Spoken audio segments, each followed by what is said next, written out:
This presentation aims at tracing the history of Italian in the United States. To trace the history of the Italian language in a different country, and especially in the United States, would be a monumental job, and I don't want to inflict upon you a list of numbers, statistics, or linguistic indexes. What I can do now to try to introduce you to this fascinating space of investigation is to follow the stories of Italian speakers from the 18th century to the present and reconstruct the impact of Italian in American trade, politics, music, architecture, and culture through the voice of the influencers who spread, legitimized, and enriched it.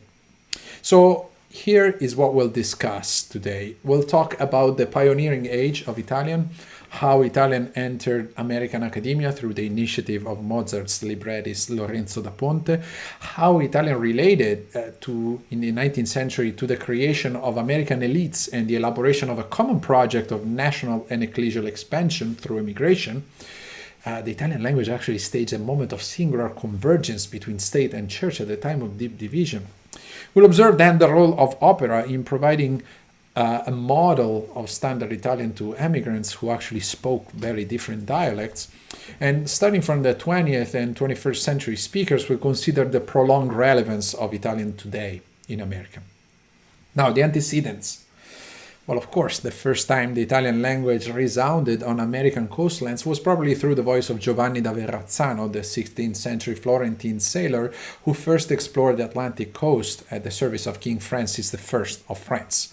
The New York Verrazzano Bridge is a tribute to the first discoverer of the New York Bay. If we want to trace, however, a more legitimate and more extensive presence of Italian, we will have to start from the 18th century, and in particular from the figure of Filippo Mazzei, physician, winemaker, arms dealer, who lived and worked in Virginia at the time of the Revolution. Now, after practicing medicine in Florence and in the Middle East, the Toscan-born Mazzei had moved to London in 1755.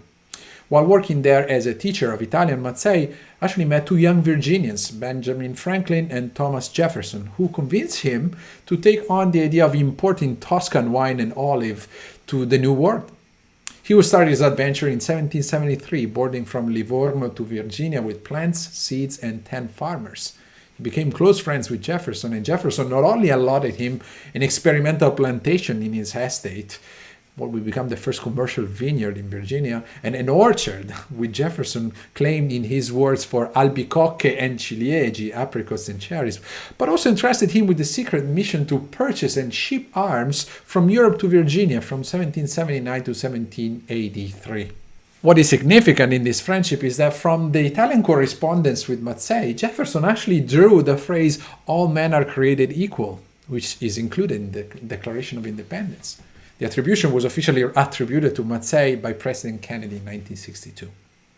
So, why Jefferson read and spoke Italian fluently? The main reason was his love for the classics, but above all his passion for the Renaissance architect Andrea Palladio, whose Villa Rotonda in the outskirts of Vicenza would later become the inspiration for the main building of the University of Virginia, which Jefferson founded in Charlottesville, for Jefferson's mansion in Monticello, for the White House, and later on, not by chance, for the Jefferson Memorial, built later under FDR's presidency. Now, after the completion of his missions and the end of the Revolutionary War, Mazzei would definitely return to Europe in 1785. There, he wrote in Paris a political history of the American Revolution and became an unofficial American ambassador of the new American ideals.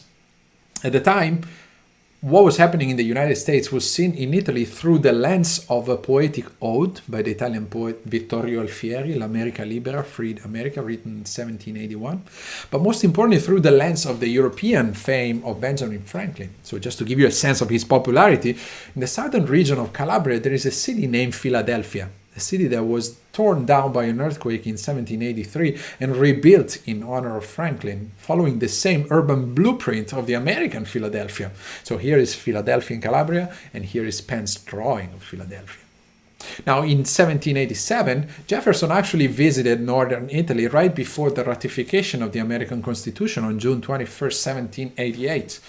He chose to travel alone and incognito as a private citizen from Virginia and not as a diplomat. And in his Italian month in April 1787, he visited the areas around Turin, Novara, Milano, and Genoa. And in his notes, he commented on Nebbiolo, which he first tried in Turin, praised arborio rice and Parmesan cheese in Rozzano near Pavia, jotted observations about Italian agriculture, and even drew a reproduction of a macaroni machine. When we talked about Mazzei earlier, we mentioned that he was a merchant and that he left from Livorno. And I want to mention here also another story related to another renowned merchant from Livorno, Filippo Filicchi, who was instrumental to the transportation of the first Stradivarius violin in America, as well as to the conversion of Elizabeth Ann Seton, the first American-born saint canonized by the Catholic Church. So Filicchi was business partner with William Seton, the husband of Elizabeth, who suffered from tuberculosis and had offered to host the couple in Livorno as a remedy against his friend's sickness. Now Elizabeth, William, and their daughter Anna Maria left for Livorno in 1803, but Tuscan authorities quarantined them in the Livorno harbor out of fear that they might have contracted yellow fever in New York. Now during this time, William died actually, and he is buried in Livorno. But after his death, Filicchi hosted Elizabeth and introduced her to Catholicism. She would later convert at her return to the US while maintaining correspondence with Filicchi, and she would found the religious order of the Sisters of Charity in Emmitsburg, Maryland. Now, after these antecedents, how did Italian enter American academia? This is the incredible story of Lorenzo da Ponte, or rather, of the second half of his life. Da Ponte was born a Jew near Venice with the name of Emanuele Conegliano. His widowed father converted to Catholicism to remarry, and he'd had his children baptized. So Emanuele took the name of the bishop who baptized him, Lorenzo da Ponte, and actually went on becoming a priest in 1773. For him, as for many, the seminary was the only way to get an education. And although a priest, he lived quite a life in Venice, which was kind of the Las Vegas of the 18th century. So he wrote poetry, including an ode to wine. He taught Italian, Latin, and French. He gambled, organized a brothel, and had 2 children with a married woman. Quite a character, huh? After being banished from Venice in 1779 for licentious behavior, he managed to become court librettist in Vienna through the help of Antonio Salieri, and in the 1780s wrote for Mozart the librettos of its 3 most famous operas, The Marriage of Figaro, Don Giovanni, and Così fan tutte, often translated as Women Are Like That. In light of this story, we can read Don Giovanni not as the counterpart of Mozart as outlined in the movie Amadeus, but rather as Da Ponte himself. At the death of Emperor Joseph II, Da Ponte lost favor in the court of Vienna and moved to from Prague to Trieste, from Paris to London, living a dissolute life amidst debt and bankruptcy. In 1805, his situation was so desperate that he escaped to the United States following his wife and children. He moved to New York first, then Sunbury, PA, where he ran a grocery shop, worked as a distiller, and gave private Italian and French lessons. After a trial in Philadelphia, he returned to New York, where he recounts in his later memoirs, he got in touch with the son of the president of Columbia College and convinced his father to appoint him as the first professor of Italian literature at Columbia College. So Da Ponte is the founder of Italian studies in the United States, and still today the endowed Italian professor at Columbia is named after him. Here is a quote from one of his late sonnets, Storia Americana, American History of 1835, that I find particularly illuminating about his work. We can read it as a poetic comment on the status of language studies in the US at his time and our present. Con lodevol preferenza, with plausible preference, si coltiva ogni scienza, every science is cultivated, soprattutto la numerica e above all math, or STEM we could say, in cui celebre l'America, where America is famous, ma nei studi delle lingue, but in the study of languages, un po' meno si distingue, it's a bit less distinguished. In New York, Da Ponte also worked as an impresario, introducing Don Giovanni to Americans and founding the first opera house, the New York Opera Company, which failed after only 2 years, even though given his business ability, that doesn't come as a surprise. Before his death in 1838, celebrated in a grandiose funeral in St. Patrick's Cathedral, Da Ponte not only acted as the ambassador of Italian culture in America, but also as a point of reference for Italian political refugees, among whom we have to mention here Piero Maroncelli, member of the Carboneria, an anti-Austrian secret society, and a Risorgimento hero who moved to New York in 1833 and who made a living, thanks to Da Ponte, as a tutor of Italian and music. In the 19th century, Italian is established in America as an elite language and culture. Along the lines of Jefferson's classicism, Italian artists and sculptors were on high demand in connection to the need to give visual shape to the sites of American institutional power. For example, the Italian painter and political refugee after the fall of the Roman Republic in 1849, Costantino Brumidi, painted, among others, the Rotonda of the Congress with its famous apotheosis of Washington. Italians were also sought after for military reasons. It is well known that Lincoln offered Garibaldi to lead the Unionist army. Despite Garibaldi's refusal, 2 Italian legions fought in the Civil War, the so-called Garibaldi Guards, which included among its soldiers the Italian general Luigi Palma di Cesnola, who would later become the first director of the Metropolitan Museum in New York. In this context, Italian also became a symbol of cultural status for the intellectual elites of the country, especially after Longfellow's translation of the Divine Comedy. Matthew Pearl, another student like me of Lino Pertile at Harvard, wrote a terrific thriller about this translation set in the Harvard of the 1860s entitled The Dante Club. Boston would become a key city for the diffusion of Italian in an academic context, and 3 figures are influential in the emergence of Italian as a language of intellectual elites. One is the Harvard art professor Bernard Berenson, personal friend of Ray Bradbury and Isabella Stewart Gardner, who established in Villa ai Tatti in Florence the International Center of Renaissance Studies. The center would be the Italian gateway for Anglo-Saxon scholars from all over the world. The second Italian speaker that I want to mention here is Henry James, essayist and novelist who traveled extensively to Italy since 1887. His Italian Hours of 1909 is a collection of essays giving intellectual remarks praising either the luxury of living in Italy, but also condemning the fin de siècle decay of Rome and Venice. The third Bostonian influencer is the person I mentioned earlier, Isabella Stewart Gardner, art collector and philanthropist. She was born and raised in New York, and she visited the Paul di Pezzoli Museum in Milan in 1857. It was a Renaissance art collection, and from there took the inspiration to found in Boston the Isabella Stewart Gardner Museum, which is truly a jewel in the city. During her trips to Italy in the 1890s, with the help of Bernard Berenson, she collected many artworks from the Renaissance, especially from Venice, which she brought back to Boston, which contributed to creating really a discourse around Italian culture. So from an American perspective, then Italian represented a tool of intellectual nobilitation. From an Italian perspective, it represented instead an important tool for ecclesial and commercial expansion. With the start of the Great Emigration in the 1880s, the Italian language became the platform for a quite unusual collaboration between the secular state and the Catholic Church. We can choose 1889 as a symbolic beginning of this joint project. This is the year when Mother Caprini first emigrated to the US to serve Italian immigrants through the foundation of schools, hospitals, and orphanages, and her mission will eventually lead her to become the first American saint. 1889 is also the year of the foundation of the Società Dante Alighieri, a society devoted to the protection and diffusion of the Italian language. Now, we're used to think of emigration as a great tragedy, and in a way it was. Yet we have to remember that the other half of the story is actually a story of opportunity and growth. And I'm not referring here to the many success stories that emigration actually engendered, but rather to the way in which both the Italian state and the church saw this large movement of people as a favorable occasion for either the commercial penetration of Italy or the evangelization of the United States. For both the state and the church, maintaining and spreading the Italian language through ecclesial schools, national parishes, and secular schools represented, in fact, a way, on the one hand, to avoid the breaking of ties with the motherland, hence the assimilation into American culture, and on the other, a way to contrast the babel of dialects of emigrants which ended up in the formation of isolated clusters of people and the replication of rivalries and divisions from Italy, phenomenon which in Italian is called campanilismo.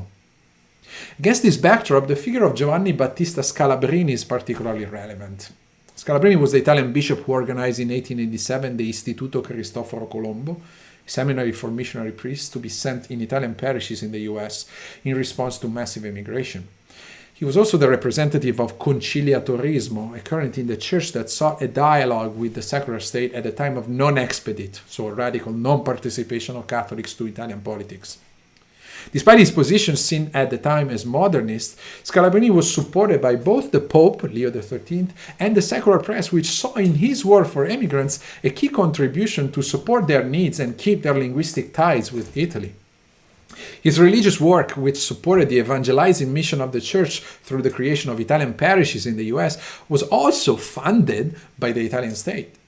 This is really astonishing if you think of the radical clash that the church and the state were facing during the same years, especially after the Prime Minister Crispi's decision to erect a statue to Giordano Bruno in Campo dei Fiori in Rome in 1890. In this context of rapid assimilation into American culture and linguistic division, a real babel of dialects, Standard Italian represented a way to penetrate both the American market and soul. In addition to religious or secular forms of assistance, the primary tool for the diffusion of Standard Italian was actually opera, not just in theater, but above all through records. The Italian tenor Caruso was the first singer who recorded serious arias on the gramophone, and in the episode of Italian Invaders that I dedicated to him, I tell the incredible story of how his first recording of 1902 came about. So Caruso moved to New York in 1903, and his stardom helped promote not just the Italian operatic repertoire, but also live and recorded performances. So recorded performances constituted a privileged medium for the diffusion of Italian, thanks to the portability of record, their ubiquity, and their immediate recognizability. And immigrants could carry them anywhere. The music represented really a privileged way to learn Standard Italian, connect with Italian culture, and teach the language to new generations. We could say, here is where the myth of the opera singing Italians comes from. With regard to actual performances, I want to dwell here on the extraordinary premiere of Puccini's La Fanciulla del West. Again, I talk about it in length in the episode, which represented a symbolic legitimization of Italian in the US at a time when, due to immigration, the language was associated instead with suspicion and reluctance. So on December 10, 1910, Puccini's The Girl of the Golden West premieres at the Metropolitan Opera House. Caruso is singing and the conductor is Arturo Toscanini. The opera, in Italian for an American audience, is a reinvention of the American West based upon Puccini's impressions of Buffalo Bill's Wild West show, which he attended in Milan in 1890. This is quite an extraordinary stage for Italian to emerge in the American national awareness. Over the 20th century, many other influencers brought Italian to the fore in various fields. From philosophy, Nietzsche lived in Italy and spoke Italian perfectly, even though he didn't live in the US, to physics. Einstein lived in Pavia for 2 years before moving to the US. From music, with the soprano Maria Callas, to cinema, for example, with Jodie Foster, and lastly, basketball, with the late Kobe Bryant, who lived in Italy until he was 15. Now, his interviews in Italian on YouTube are quite extraordinary. I invite you to look at them. During this century, Italian slowly moved from shame in the elite's reluctance toward real Italy and in the immigrant sense of loss of identity to glamour, we could say. From a language to defend against assimilation or linguistic fragmentation to a language to be emulated to look cool and fashionable. This relates, of course, to the years of the economic boom and Italy's commercial expansion in the 1950s and 1960s. If we fast forward to our present, however, I think that the recent commercial of the backseat Italians of Fiat 500 clearly shows how much Italian language has penetrated the American mindset, and I invite you to watch it.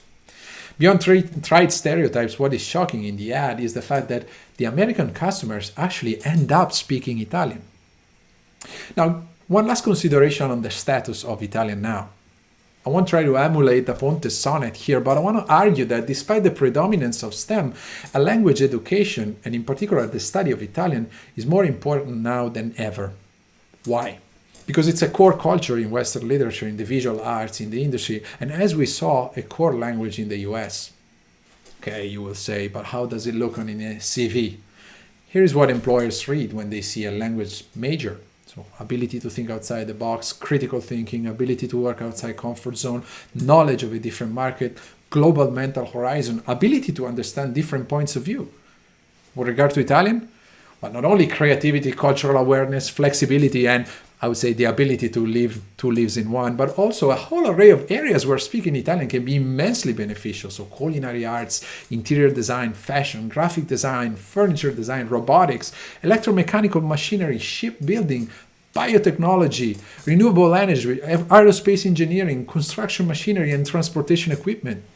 My interview for Italian Innovators with Consul General Pier Forlano, he gave a much more detailed picture of the opportunities that Italian opens and are much broader than what I can do here. What I can say is that my show, Italian Innovators, precisely responds to the need to highlight the Italian relevance and its success model in all these sectors, and to encourage everybody to actually learn the language, to have access to this rich intellectual, cultural, and economic treasure. Thanks for watching, and I hope you will continue watching other videos on this YouTube channel. I invite you to subscribe and to follow me on social media, on Instagram, Facebook, Twitter, and LinkedIn. For the moment, thank you very much for watching. Arrivederci e alla prossima.